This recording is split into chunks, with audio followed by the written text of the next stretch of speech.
தாவேக்கா என்று சொல்வதற்கு அவர்களுக்கு நாக்கு சுளுக்குகிறது. தாவேக்காவின் தலைவர் விஜயனுடைய பெயரை சொல்வதற்கே மறுக்கிறார்கள்.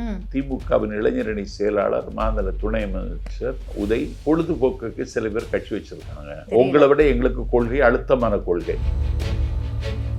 நான் என்ன கேட்கிறேன், எங்கள் தலைவருடைய நடவடிக்கையை ஒரு காப்பி அடிக்கிறீங்களே, உங்களுக்கு செல்ஃபி எடுத்தது யாரு? ஒரு தேசிய கட்சியின் மாநில தலைவராக இருக்கிற நயினார் நாகேந்திரன் இப்படி எங்கள் தலைவரை அவமதித்ததன் மூலம் அந்த பதவியில் இருப்பதற்கே தகுதியற்றவராகிவிட்டார். நாங்க கொள்கை எதிரின்னு அவங்களை அறிவிச்சிட்டு மூலையில தூக்கி வச்சிட்டோம். எங்கேயும் விமர்சிக்க மாட்டோம். அவங்க செய்யக்கூடிய எந்த விஷயங்களுக்கும் குரல் கொடுக்க மாட்டோம். அப்புறம் எதுக்கு அரசியல் கட்சி? அவங்கள மாதிரி கபட நாடகம் எல்லாம் நாங்க போட மாட்டோம். 234 தொகுதியிலும் கேண்டிடேட் இருக்காங்களா அப்படிங்கிற ஒரு பெரும் விமர்சனம் தாவேக்காவை நோக்கி இருக்கு. அப்படியா? நீங்க எந்த உலகத்துல வாழ்றீங்க? ஒரே நாள் 6ஆம் தேதி விருப்ப மனு வாங்குகிற அன்னைக்கு 2.5 மணி நேரத்துல 10,000 விருப்ப மனுக்கள் வாங்கியிருக்காங்க. இந்த ரெக்கார்டு இந்திய துணைக்கண்டத்து அரசியல்ல தாவேக்காவுக்கு தவிர வேற ஒரு கட்சிக்கு கிடையாது. ஒரு பக்கம் ஓபிஎஸ் அவர்களிடத்திலையும் ராமதாஸ் அவர்களிடத்திலையும் பேச்சுவார்த்தை நடத்தி கொண்டிருப்பதாக தகவல் வருது. ராகுல் காந்தியை சந்திக்க விஜய் அவர்கள் பெரும் முயற்சி எடுத்தார் அப்படின்னு சொல்லப்பட்டது. காங்கிரஸுக்குள்ள அந்த கனி கனிந்தாச்சு. 2 நாளைக்குள்ள உங்களுக்கு தெரியும். தாவேக்கா காங்கிரஸ் கூட்டணி உறுதின்னு எடுத்துக்கலாமா? தாவேக்காவோடு காங்கிரஸ்.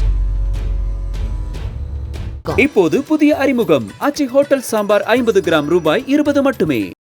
தாவேக்காவுடைய அந்த பரப்புரைகள், அந்த செயல்பாடுகள் எப்படி போயிட்டு இருக்கு? நான் நேற்றைக்கு மாதவரத்தில் உரையாற்றினேன்.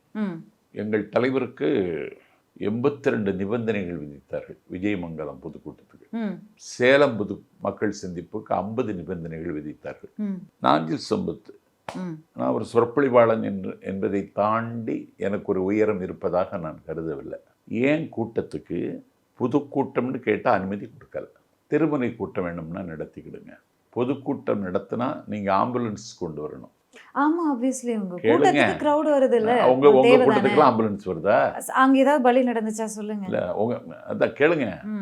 ஆம்புலன்ஸ் கொண்டு வரணும். பொதுக்கூட்டத்துக்கு அனுமதி கேட்டீங்கன்னா தீயணைப்பு நிலையத்துக்கு தகவல் கொடுத்து அந்த வண்டி வரணும். பொதுக்கூட்டத்துக்கு நீங்க அனுமதி கேட்டா குழாய் வைக்கப்படாது.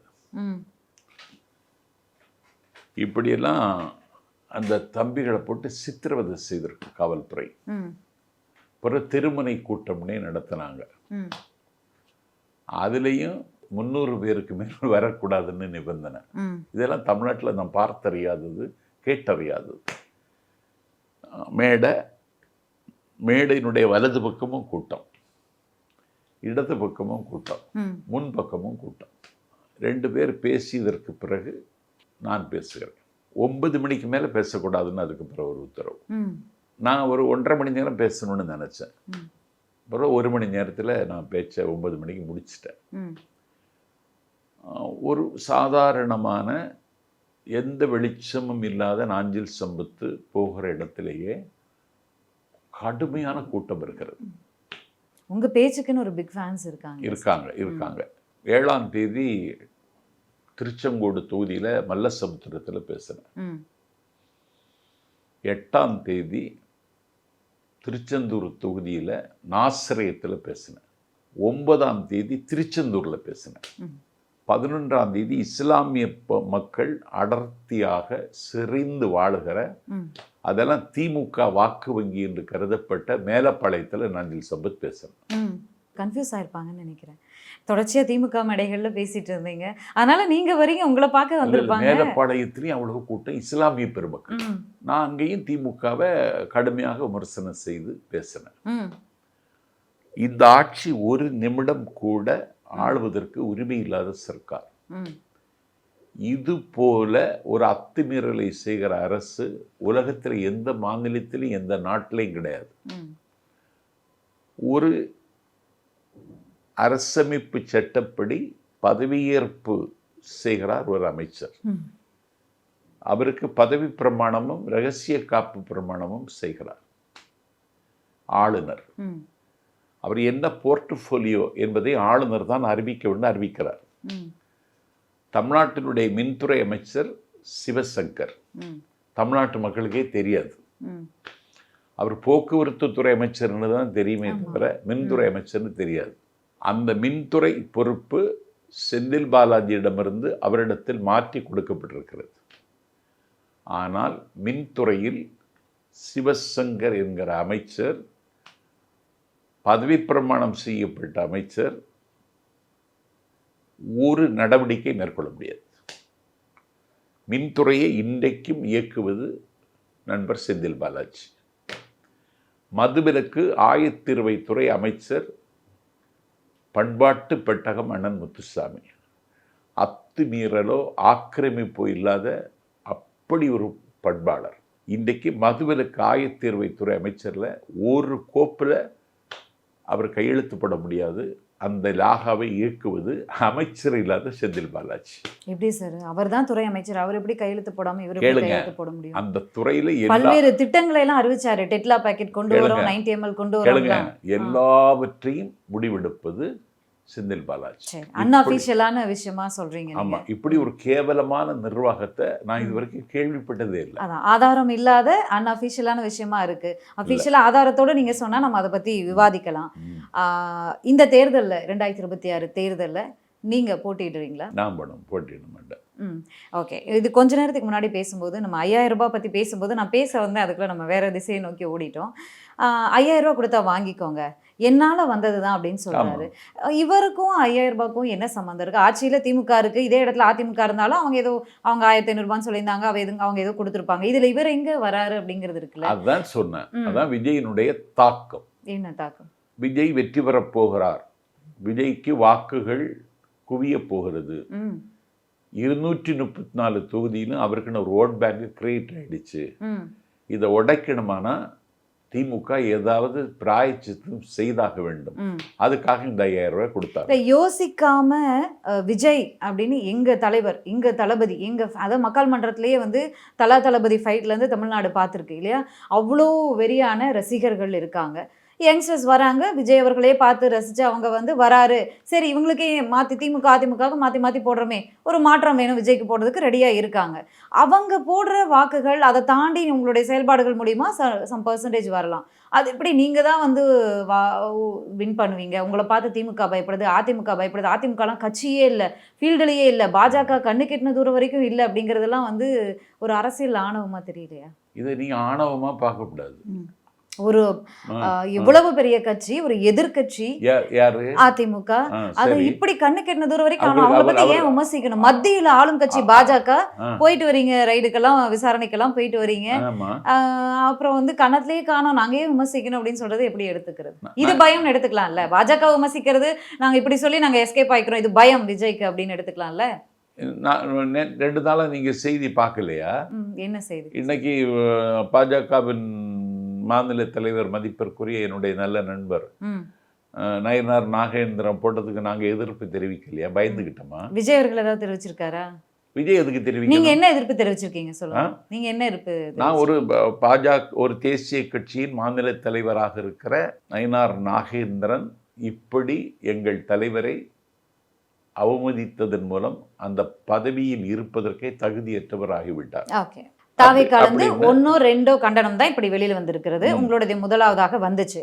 ஆனா எதிர்கட்சியில் இருக்கிறவங்களும் சரி, எந்த கட்சியில் இருந்தாலும் சரி, குறிப்பா திமுக காங்கிரஸ் இருக்கிறவங்க எல்லாம் ஒரு பெண் மீது இப்படி ஒரு அவதூறு பேச்சை கட்டமைப்பதா அப்படின்னு அவ்வளவு கண்டனங்களை பதிவு பண்ணிட்டு இருக்காங்க. தாவேக்காவில் வந்து எத்தனை பேர் கண்டனங்களை பதிவு பண்ணியிருக்காங்க? ஏன் பெண் நிர்வாகிகளே இல்லையா தாவேக்கால? இல்ல தலைவர் நேரடியாக தலைவரை இப்படி விமர்சிச்சுக்கிறார் கொச்சையாக? என்ன போராட்டம் பண்ணீங்க, என்ன விமர்சனம் பண்ணீங்க, என்ன எதிர்த்தீங்க? அப்ப பாஜகவை எதிர்க்கிறதுக்கு, மாநில தலைவரை கூட எதிர்க்கிறதுக்கு தாவேக்காவுக்கு துணிச்சல் இல்லை அப்படின்னு எடுத்துக்கலாமா? அங்க பாருங்க, நான் கட்சியினுடைய பரப்புரை செயலாளர், நான் இதுக்கு எதிர்வினை ஆற்றி விமர்சிப்பது மாநில தலைவர் இல்ல, நான் எதிர்வினை ஆற்றி இருக்கிறேன். அவ்வளவுதான் எதிர்வினை. தமிழ்நாடு முழுவதும் செய்தியாகிவிட்டது. இன்றைக்கு ஒரு மிகப்பெரிய அதிர்வலைகளை பிஜேபி கட்சியில நாங்க உருவாக்கி இருக்கோம். அவங்க கண்டுக்கவே இல்லையா சார்? அதை பத்திலாம் பேச முடியாது, ஒரு முறை தான் சொல்ல முடியும்னு போயிட்டாரே நயினார் நாகேந்திரன். அது அவருக்கு இயல்புன்னு வச்சுக்கிடுங்க. நாங்க எங்க எதிர்வினையை ஆற்றி இருக்கிறோம். ஒரு கிளை கழக செயலாளர் கூட இப்படி பேச மாட்டார் அப்படின்னு நீங்க சொல்லியிருந்தீங்க. நீங்களே வந்து ஒரு 4-5 நாளைக்கு முன்னாடி ஒரு மேடையில பேசும்போது ஸ்டாலின் அவர்களை, முதலமைச்சர் ஸ்டாலின், துணை முதலமைச்சர் பேசும்போது அந்த வார்த்தை செல்ஃப் எடுக்கலை இதெல்லாம் பேசியிருந்தீங்க. அப்போ இது மாதிரியான வார்த்தைகள் அதெல்லாம் நாகரிகமான இல்ல, அது என்ன அர்த்தம்? இல்ல, அது என்ன அர்த்தம்னு கேட்குறேன். நான் என்ன கேட்குறேன், எங்கள் தலைவருடைய நடவடிக்கையை ஒரு காப்பி அடிக்கிறீங்களே, உங்களுக்கு என்ன காப்பி அடிக்கிறாங்க? செல்ஃபி எடுத்தது யாரு? செல்ஃபி எடுக்கிறது ஜெகன்மோகன் ரெட்டி எடுத்தாருன்னு நினைக்கிறேன், சந்திரபாபு நாயுடு எடுத்தாருன்னு நினைக்கிறேன். 2021 தேர்தலில் எம்.கே. ஸ்டாலின் அவர்கள் தமிழ்நாட்டில் ஏதோ ஒரு தொகுதியில் ரேம்ப் வாக் போனார். பேண்ட் வந்து அதே நீங்க சொல்ற மாதிரி அந்த காப்பி கலர் பேண்ட்டும் ஒயிட் ஷர்ட்டும் தான் போட்டிருந்தார். அப்ப 2021 தேர்தலில் அவர் பண்ணியிருக்காரு. அப்ப விஜய் தானே காப்பி அடிச்சதா எடுத்துக்க முடியும்? அதெல்லாம் கிடையாது. ஒரு மஞ்ச பையில வாட்டர் பாட்டில், பிஸ்கெட் இதெல்லாம் கொடுத்தீங்களே, வரவேற்கிறோம், நல்ல விஷயம்.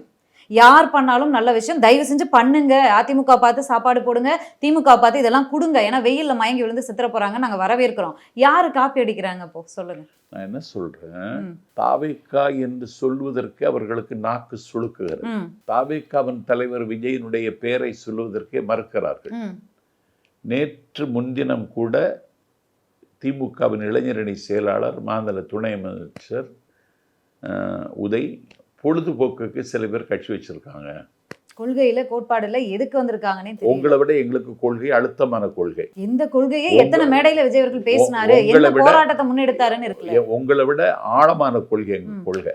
எத்தனை போராட்டத்தை களத்துல பண்ணி எங்க பொதுக்கூட்டத்துல தொடங்குகிற பொழுதே தமிழ்த்தாய் வாழ்த்து பாடுகிறோம். எங்க பொதுக்கூட்டம் தொடங்குகிற பொழுதே, மேடைக்கு போகிற பொழுதே கொள்கை தலைவர்களுக்கு மலர் போட்டு நாங்கள் வணங்குகிறோம். அதுக்கப்புறம் தான் மேடைக்கு போகிறோம், தமிழ்த்தாய் வாழ்த்து பாடுகிறோம். அதற்கு பிறகு கொள்கை பாடல் பாடுகிறோம். அதற்கு பிறகு எல்லாரும் மக்களோட மக்களாக வலது கை கொண்டு மார்பில் வைத்து கொண்டு உறுதிமொழி எடுக்கிறோம். இந்தியாவினுடைய விடுதலைக்கு பாடுபட்ட ஈகிகளை நாங்கள் என்றும் போற்றுவோம். அன்னை தமிழ் காக்க ஆவி துறந்த வீரர்களை என்றைக்கும் நாங்கள் மதிப்போம். ஒரு சமத்துவ சமூகம், பாகுபாடில்லாத ஒரு சமூகத்தை உருவாக்குவதற்கு தாவேக்கா தன்னை அர்ப்பணித்துக் கொண்டோம். ஒரு கூட்டத்தில் நீங்க சொல்லுங்க. ஓகே, நீங்க சொன்ன அவ்வளவுமே ஒரு மினி பாஜகவை தமிழ்நாட்டுல பாக்குற மாதிரி இருக்கு. தாவேக்கானுடைய கொள்கைகள்ல மொழி, தமிழ் மொழி, அது போக மாநில சுயாட்சி இப்படின்னு பல்வேறு விஷயங்களை போட்டிருந்தீங்க. மாநில சுயாட்சிக்கு எதிராக ஒரு விஷயம் இந்த ஒரு விஷயத்துல நடக்கலையா? பட்ஜெட் போட்டாங்க, தமிழகம் வஞ்சிக்கப்பட்டிருக்கிறது. தமிழகத்துக்கு என்ன கொடுத்துருக்காங்க? அதாவது அமெரிக்கால இருந்து விவசாய பொருட்களை இறக்குமதி பண்றதுக்கு பிரைம் மினிஸ்டர் போய் சைன் போட்டு வந்திருக்காரு, ஒரே சைன்ல முடிச்சு விட்டு வந்திருக்காரு.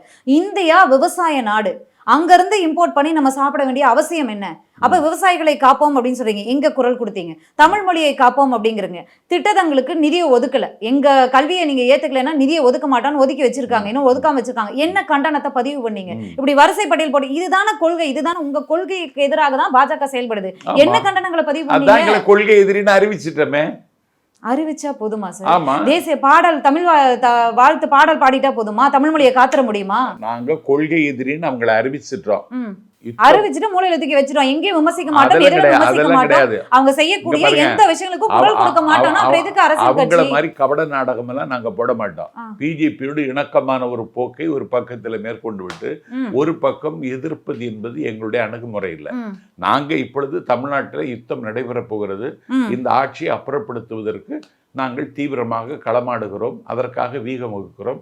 அதற்காக எங்கள் தோழர்கள் வீதி வீதியாக வியர்வை பாசனம் செய்து கொண்டிருக்கிறார்கள். ஒரு மெஷின் பவர், ஒரு மசில் பவர், மணி பவர் வைத்து கொண்டிருக்கிற ரெண்டு வல்லாதிக்கங்களை ஒரே நேரத்தில் எதிர்க்கிற துணிச்சல் இந்திய துணைக்கண்டத்தில் எங்கள் தளபதி விஜயை தவிர இன்னொரு தலைவருக்கு வாய்க்கவில்லை என்பதை விட எங்கள் தலைவருக்கு துணிச்சல் இன்னொரு தலைவருக்கு தமிழ்நாட்டில் இல்லை. சரி, நீங்கள் இவ்வளோ தூரம் பேசினதுக்கப்புறம் நம்ம அந்த பக்கம் போகலைன்னா நல்லா இருக்காது அப்படிங்கிறதுனால பாஜகவை விமர்சிக்கலை, கொள்கை எதிரி பாஜக களத்திலேயே இல்லையே, ஏன் விமர்சிக்கணும் அப்படிங்கும்போது இங்கே பாருங்க, சேலம் ஈரோட்டுக்கு அருகில் விஜயமங்கலத்தில் செங்கோட்டையின் ஏற்பாட்டில் நடந்த மக்கள் சந்திப்பு கூட்டத்தில் எங்கள் தலைவர் கையில் ஒலிபெருக்கியை வைத்துக்கொண்டு அரசியல் எதிரி அப்படின்னு சொன்னார். அந்த லட்சக்கணக்கான மக்கள் திமுகன்னு சொன்னாங்க. கொள்கை எதிரி அப்படின்னு சொன்னார்.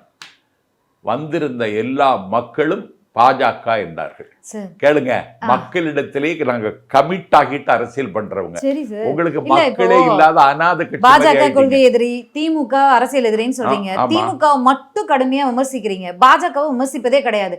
பாஜக தான் தமிழ்நாட்டுக்கு இவ்வளவு தீய திட்டங்களை திணிக்க பாக்குறது. இன்னைக்கு போய் ஒரே சைன்ல இந்தியாவே முடிச்சு விட்டு வந்திருக்காரு. தமிழகம் அது விவசாய எப்படி மாநிலம். இல்லாத கட்சியை நாங்க எங்க விமர்சிக்கணும்? மத்தியில் ஆளும் கட்சி மத்தியில் பல்வேறு ஆளும் கட்சி திட்டங்களை தமிழ்நாட்டுல நம் உங்களுக்கு தமிழ்நாட்டுக்கு என்னங்க இருக்கு? திணிக்கிற கட்சி. இன்னைக்கும் கனிம வளங்களை எடுப்பதற்கு ஒப்பந்தம் போட்டிருக்காங்க, செயல்படுத்த போறாங்க.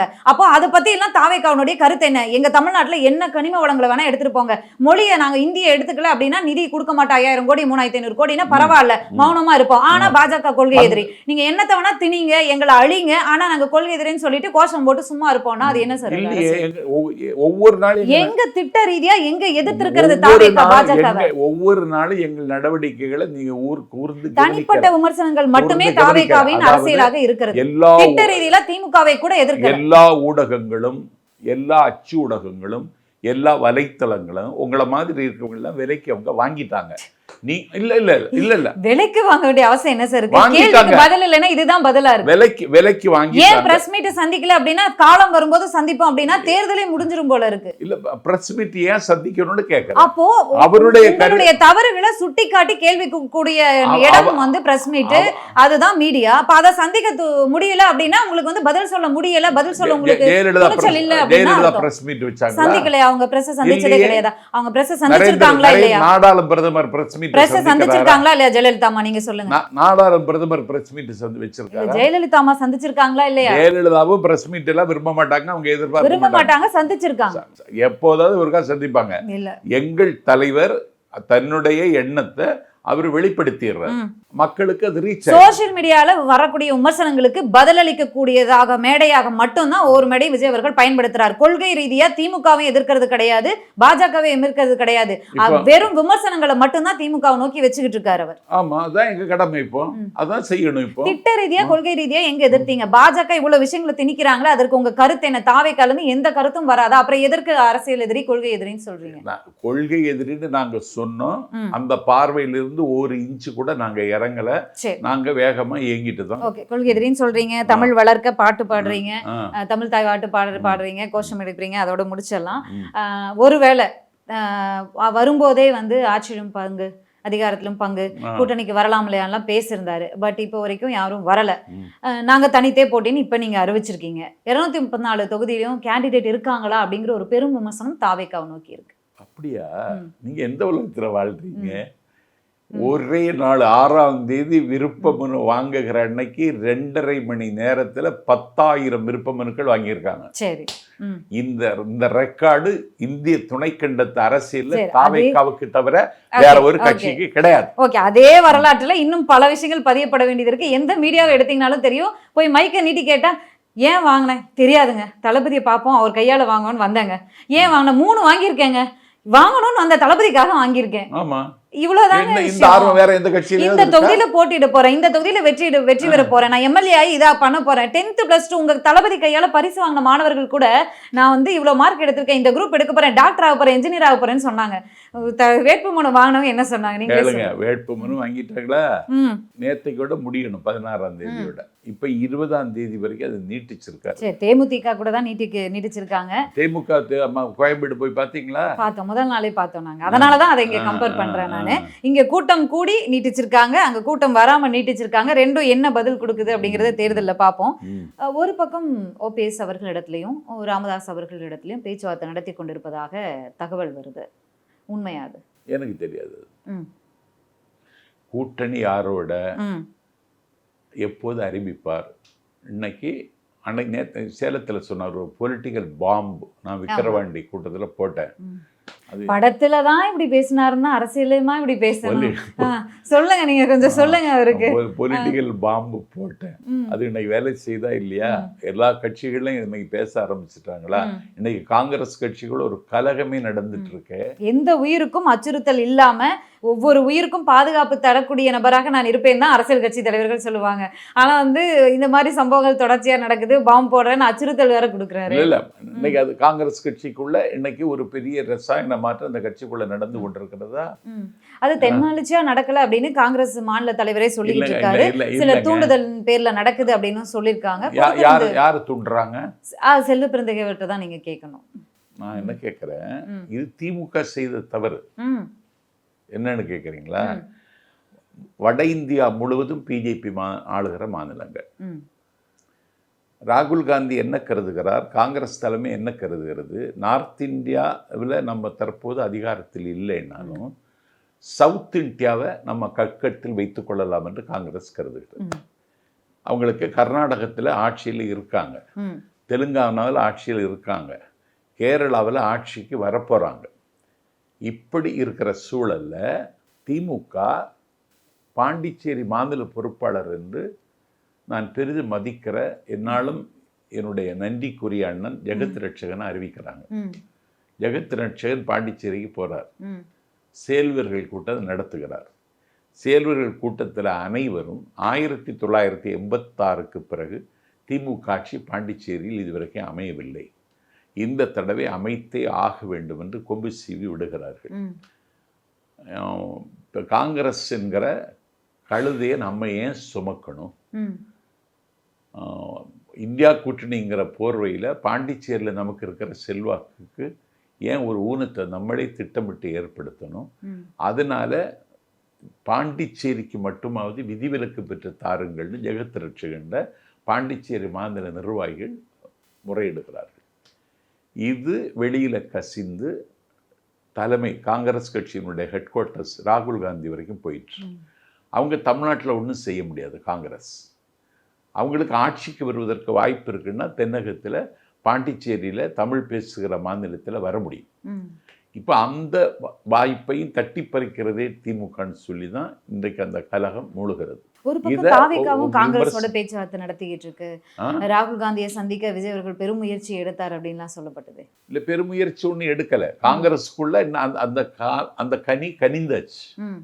2 நாளைக்குள்ள உங்களுக்கு தெரிஞ்சிடும். தாவேகா காங்கிரஸ் கூட்டணி உறுதின்னு எடுத்துக்கலாமா? தாவேகாவோடு காங்கிரஸ் வருவதற்கான வாய்ப்பு பிரகாசமாக இருக்கிறது. ஒரு பத்திரிகையாளனாக, ஒரு விமர்சகனாக நான் இதில் சம்பத் சொல்லுகிறேன். தாவேகா காங்கிரஸ் கூட்டணி போட்டா ஆட்சி மாற்றம் வந்துரும் அப்படின்னு 234 தொகுதியிலும் ஜெயிப்போம். இப்போது புதிய அறிமுகம் ஆச்சி ஹோட்டல் சாம்பார் 50 கிராம் ரூபாய் 20 மட்டுமே.